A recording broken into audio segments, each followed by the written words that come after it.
क्या आप जानते हैं कि मनुष्य को कैसे बनाया गया? बाइबल की पहली पुस्तक उत्पत्ति के दूसरे और तीसरे अध्याय में हमें पहले मनुष्य की रचना की कहानी मिलती है। तो आइए सुनते हैं अदन की वाटिका में आदम और हवा की कहानी, जिन्हें हम आदम और ईव के नाम से भी जानते हैं। शुरुआत में जब परमेश्वर ने पृथ्वी, समुद्र, पेड़ पौधे और उस पर रहने वाले सभी जीवों को बनाया, तो उसने सबसे पहले नर को बनाया। परमेश्वर ने उसे अपनी छवि में मिट्टी से बनाया और उसमें प्राण फूंक दिए और उसका नाम आदम रखा। परमेश्वर ने उसके रहने के लिए एक सुंदर बगीचा बनाया, जिसे परमेश्वर ने अदन का बगीचा कहा। यह बगीचा फूलों और पेड़ों से भरा हुआ था और इसमें हजारों जानवर और पक्षी घूमते थे।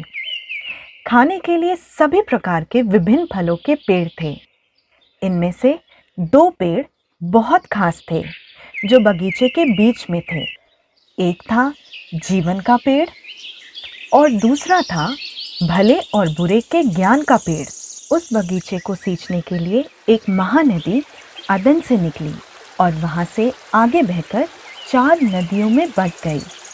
पहली नदी का नाम पिशोन था, दूसरी नदी थी गिहोन, तीसरी नदी हिदकेल थी, जिसे हम टिग्रिस के नाम से भी जानते हैं, और चौथी नदी का नाम फरात था, जिसे हम यूफ्रटीस के नाम से जानते हैं। परमेश्वर ने आदम को अदन के बगीचे में रखा ताकि वो उस बगीचे की देखभाल करे। परमेश्वर ने आदम से कहा कि तू अपनी पसंद के किसी भी पेड़ से फल खा सकता है, लेकिन कभी भी भले और बुरे के ज्ञान के पेड़ से फल ना खाना, क्योंकि जिस दिन तू उसका फल खाएगा उसी दिन तू अवश्य मर जाएगा। जल्द ही परमेश्वर ने महसूस किया कि आदम अकेला था, इसलिए उसने आदम के लिए एक साथी बनाने का फैसला किया। फिर परमेश्वर सभी जानवरों और पक्षियों को आदम के पास लाया और उनका नाम रखने को कहा, और जिस जिस जीवित प्राणियों का जो जो नाम आदम ने रखा वही उसका नाम हो गया। परंतु आदम के लिए कोई ऐसा सहायक ना मिला जो उससे मेल खा सके। तब परमेश्वर ने आदम को भारी नींद में डाल दिया, और जब वो सो गया तो उसकी पसलियों में से एक को निकाल लिया और उससे पहली स्त्री बनाई और उसे आदम के पास ले आया। तब आदम ने कहा, ये मेरी हड्डियों में की हड्डी और मेरे मांस में का मांस है, इसलिए इसका नाम नारी होगा, क्योंकि ये नर से निकाली गई है। और इसलिए बाइबल बताती है कि पुरुष अपने माता पिता को छोड़कर अपनी पत्नी से मिला रहेगा और वे एक ही तन बने रहेंगे। आदम ने उस नारी का नाम हवा रखा। आदम और उसकी पत्नी हवा दोनों नग्न अवस्था में बगीचे में रहते थे, पर लजाते नहीं थे। उसी बगीचे में एक सांप भी रहता था। एक दिन हवा बगीचे में अकेली जा रही थी, जब उस सांप ने एक पेड़ से फुसफुसाकर हवा से पूछा, क्या ये सच है कि परमेश्वर ने तुमसे कहा कि इस बगीचे के किसी पेड़ का फल ना खाना? हवा ने सांप को उत्तर दिया, इस बगीचे के फलों को हम खा सकते हैं, पर जो पेड़ बगीचे के बीच में है, अगर हम उस पेड़ का फल खाते हैं या उसे छूते हैं तो हम मर जाएंगे। सांप ने फुसफुसाते हुए कहा, तुम नहीं मरोगे, क्योंकि परमेश्वर नहीं चाहता कि तुम भले और बुरे के ज्ञान के पेड़ से फल खाओ, क्योंकि अगर तुम ऐसा करोगे तो तुम भले और बुरे का ज्ञान पाकर परमेश्वर के तुल्य हो जाओगे।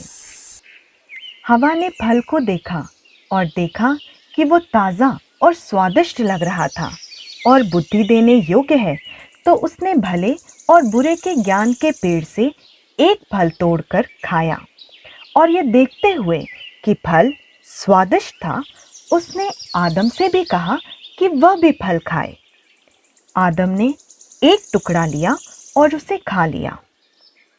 फल खाने के बाद उन्होंने एक दूसरे को और खुद को देखा और महसूस किया कि वे नंगे थे, और उन्हें शर्म महसूस हुई, और अपने शरीर को ढकने के लिए उन्होंने अंजीर के पत्तों से अपने लिए वस्त्र बना लिए।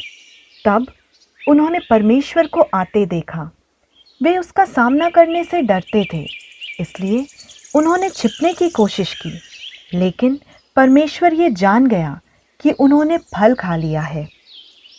आदम ने उसे फल खिलाने के लिए हवा को दोषी ठहराने की कोशिश की, और हवा ने उसे धोखा देने के लिए सांप को दोषी ठहराया। तब परमेश्वर ने सांप को दंड दिया और कहा, तूने जो किया है इसलिए तू अधिक शापित है, और अब से तू पेट के बल चलेगा और मिट्टी चाटता रहेगा, और मनुष्य तुझे कुचलेगा। और यहोवा परमेश्वर ने आदम से कहा कि तुझे फसल उगाने और भोजन बनाने के लिए कड़ी मेहनत करनी होगी, और अंत में तू मिट्टी में मिल जाएगा, क्योंकि तू उसी में से निकाला गया है। और हवा से कहा कि तुझे जन्म देने का दर्द भुगतना होगा, और इसलिए जितने भी मनुष्य जीवित हैं उन सब की आदि माता हवा हुई। फिर परमेश्वर ने आदम और हवा के लिए चमड़े के कपड़े बनाकर उन्हें पहना दिए। फिर यहोवा परमेश्वर ने कहा कि कहीं ऐसा ना हो कि वे जीवन का फल भी खा लें और सदा जीवित रहें। इसलिए परमेश्वर ने आदम और हवा को अदन के बगीचे से निकाल दिया, और जीवन के पेड़ के पास अभिभावक स्वर्गदूतों को और चारों ओर घूमने वाली ज्वालामय तलवार को भी नियुक्त कर दिया। और इस प्रकार मनुष्य जिसे परमेश्वर ने रचा उसी भूमि पर भेजा गया जिसमें से वो बनाया गया था।